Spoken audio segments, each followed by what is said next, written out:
السلام عليكم، كي دايرين؟ لاباس عليكم؟ هانيين الوليدات، العائلة، كلشي بخير؟ وكيف العادة كنتمنى إن شاء الله تكونوا كلكم بخير وعلى خير وما ناقصكم حتى شي خير إن شاء الله. اليوم فيديو جديد كنتمنى إن شاء الله ينال الإعجاب ديالكم. ما تنساوش أكيد من اللايكات والتعاليق تكون زوينة إن شاء الله، هي اللي كتحفزني وكتشجعني أنني نزيد ننزل لكم فيديوهات أكثر وأكثر. ايوا صافي دابا هنا كيف كتشوفوا معايا وعلى بركه الله غادي نوجد الوجبه ديال الفطور ان شاء الله. المهم فطور خفيف ظريف، راكم عارفين في هذا الصهد هذا والحراره كنبغيو شي حويجات هكذا خفافين وصافي. المهم غادي نقاد القهوه ديالي هي الاولى، درتها في هذا الكوكوط ديال القهوه. الاغلبيه يعني كتعجبني هكذا تكون مقطره في الكوكوط كتجي احسن. صافي غادي ندير القهوه ديالي، غادي نخليها طيب على نهار مهيله بزاف، كتجي واعره، كتجي المذاق اللي الا بغيتو القهوه طلع لكم زوينه خليوها على نار مهيله وغادي وجربوا غادي تعجبكم بزاف، احسن من انكم كتكونوا يعني مجهدين عليها البوطه. وصافي من بعد غادي ندوز غادي نحمر شويه ديال الخبز كومبلي ديال الزرع غادي نحمرو.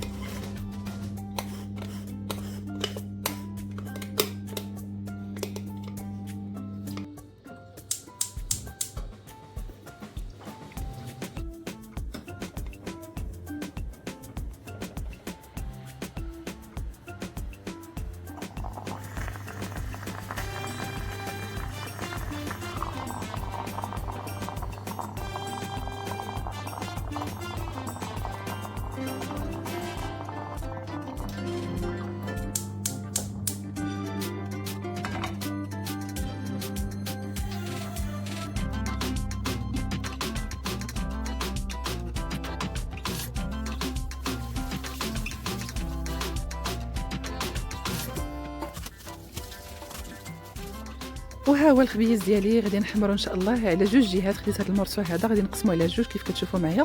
كيعجبني هكذا الخبز هكذا في الفطور يكون مقرمل محمر. غادي نحمرو على الوجه ومن بعد نقلبو على الجهه الثانيه. واخا الخبز يعني كيكون هكذا باقي جديد يعني يلاه كتكون عجنتوه قبل. المهم فاش كيبات يعني كيبقى يتفرتت هكذا، اللهم كنقول لك بدا يتحمر كيبقى قابط راسو وحتى في الماكله كيجي زوين.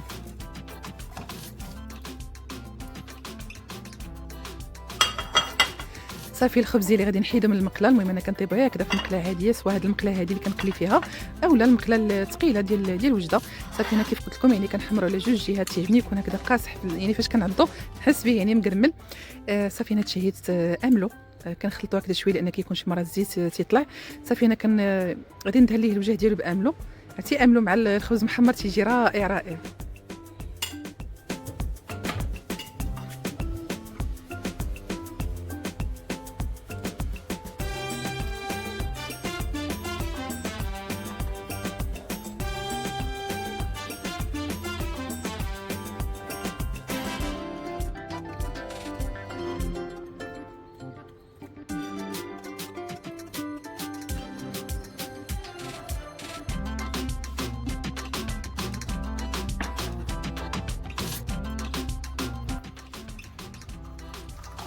وصافي هذا هو الفطور ديالي خفيف ظريف. صافي من بعد ما دهنت الخبيز ديالي باملو صافي غادي نعمر طاس ديال القهوه وصافي غادي نمشي نفطر. وغادي نقول لكم نتوما بصحه وراحه الفطور ديالكم، وغادي ندوز مباشره ان شاء الله باش نقاد الوجبه ديال الغدا. من بعد غادي نمشي للخدمه. المهم تابعني شويه الخدمه ان شاء الله، خليكم معايا ما تمشيو فين. غادي نشارك معكم ان شاء الله موديلات مخيطين ان شاء الله في المحل عندي.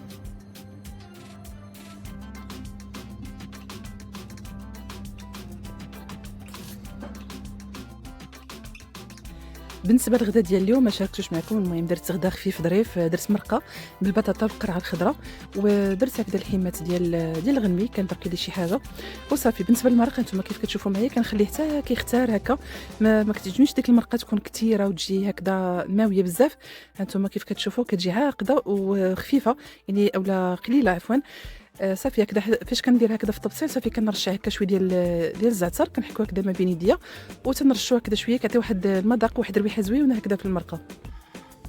وبالنسبه هكذا حتى الناس اللي ما كيبغيوش يغمسوا بالخبز ما تيبغوش يكثروا من الماكله ديالو بزاف، فهذه الطريقه يعني مزيانه. ديروا المرقه تكون شويه قليله وصافي، وهكذا تقدروا تاكلوها بالفرشه كيجي زوين. وصافي هنا جات العشيه. انا بغيت نقاد واحد الطبيله ديال الكوتي نخليها واجده، غادي يجيو عندي عائله الزوج ديالي ان شاء الله، نخلي لهم هكذا واجده حيت غادي نمشي للخدمه ان شاء الله. المهم انا غادي نقاد الطبيله ديالي ونديكم معايا الخدمه، خليكم معايا.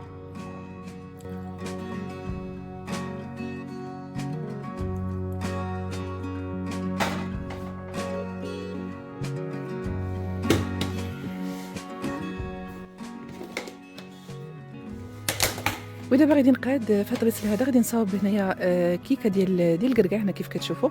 غادي نقادها في هاد الطبسيل هذا مع لي طارطو لي تاكا باللوز، وكاين ديال لي فخوي. هادو صراحه حويجات اللي كيعجبوني هكذا يكون عندي في الدار، حتى الا جاك شي حد على غفله يعني كتكونوا يعني كتلقاو هاد الحويجات قدامكم بلا ما تخرجوا على قبلهم وصافي. هنا المهم هادشي كله غادي نقادو على الطبله، وغادي نصاوب واحد ندير بلاطو هكذا فيه الكيسان، نحط البراد وكل شيء غادي ننزلوه على الطبله هكا. في الوقيته اللي غادي يجيو ان شاء الله ما عليهم غير يصاوبوا عمرو اتاي وصافي. يعني طبيعه الحال هادشي غادي نغطيه بالفوال باش هكا ما تحت شي حاجه على الطبيصلات ديالنا على الماكله في نفس الوقت. صراحه هذا الكيك ديال الكركاع كيتكل بارد كيجي زوين، المذاق ديالو بنين ولذيذ بزاف. وحتى لي طارطو ديال الفروي فاش كيخرجوا هكذا من الثلاجه تاكلوهم باردين تيجيو بنانين ومنعشين في هاد الحراره هذه. المهم انا كنحاول نقاد التفصيل كنقادو بواحد الطريقه عاوتاني كيبان لي ماشي هو هذاك، عاوتاني كنولي نغير الشكل ديالو صافي تيجي على هذا الشكل هذا. المهم كتزينوا على حسب الطريقه ديالكم نتوما، الحطه اللي بغيتو.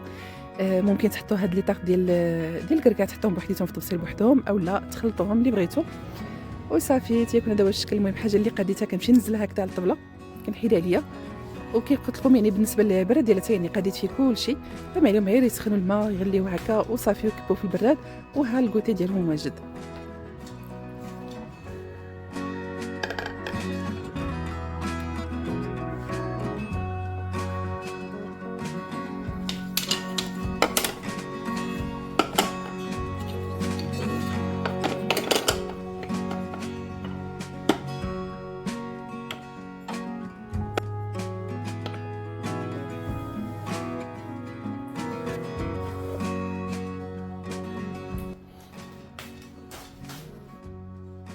وصافي الطبيله ديالتنا هي وجدات، كلشي حطيته هنا. درت حتى طبيصلات صغيورين، درت بلاطو فيه الكيسان مع البراد ديالهم. المهم كلشي راه هو هذاك صافي. انا كنزرب هنا شويه، بغيت ندوز عند الصديقه ديالي عندها بنتها ما شاء الله نجحت في البكالوريا، وبغيت نمشي نبارك ليها هكذا بسرعه. المهم واحد الجلسه فيها 5 دقائق ولا 10 دقائق ما كاملاش، وندوز مباشره نمشي للخدمه ديالي.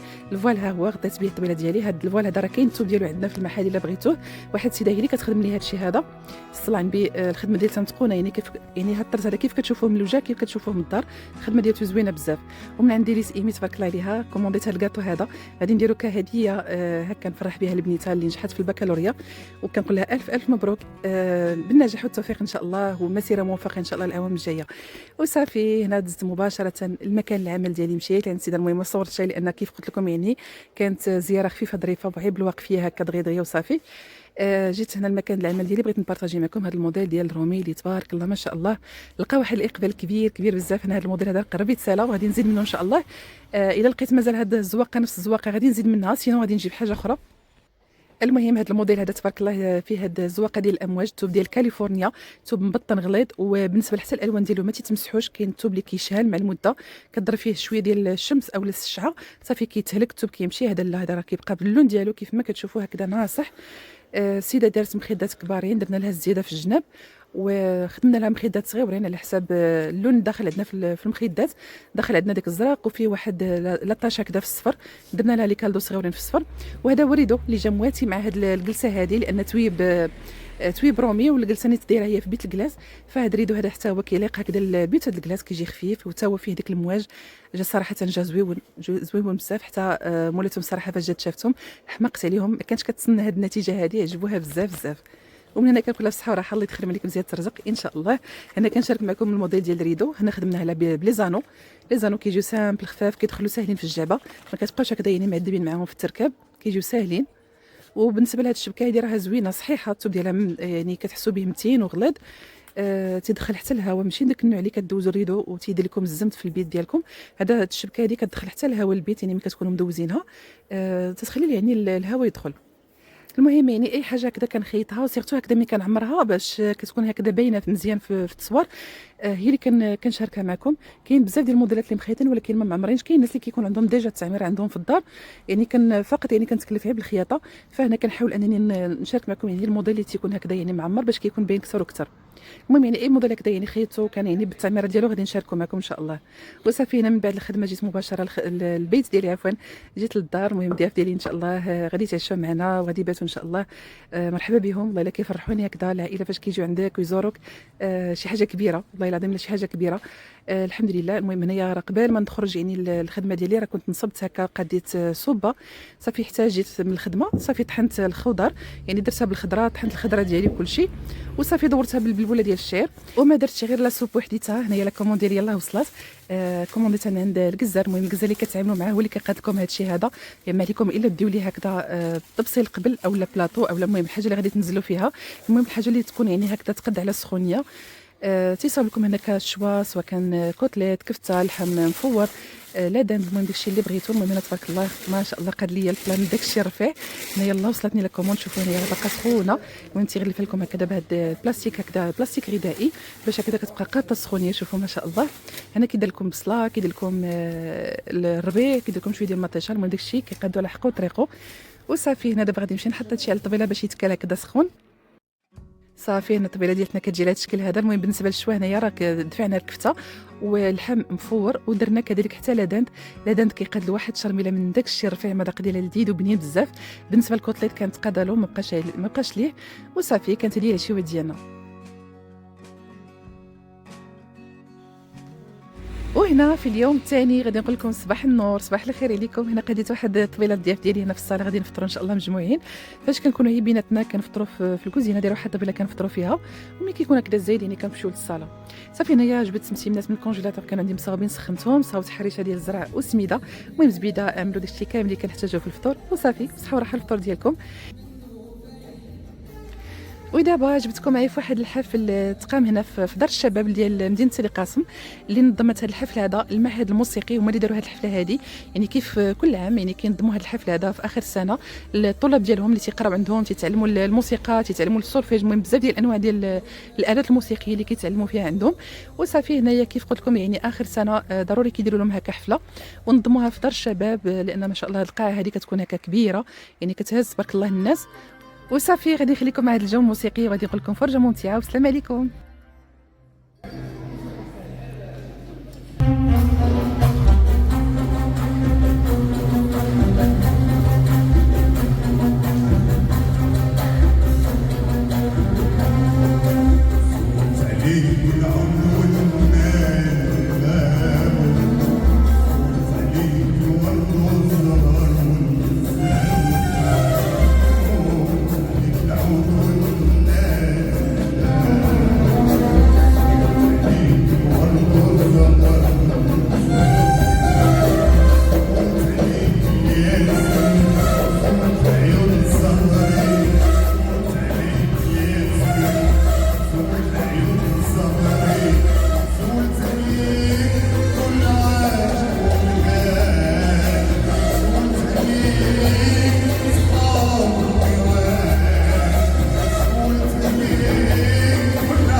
شكرا اخ جاد.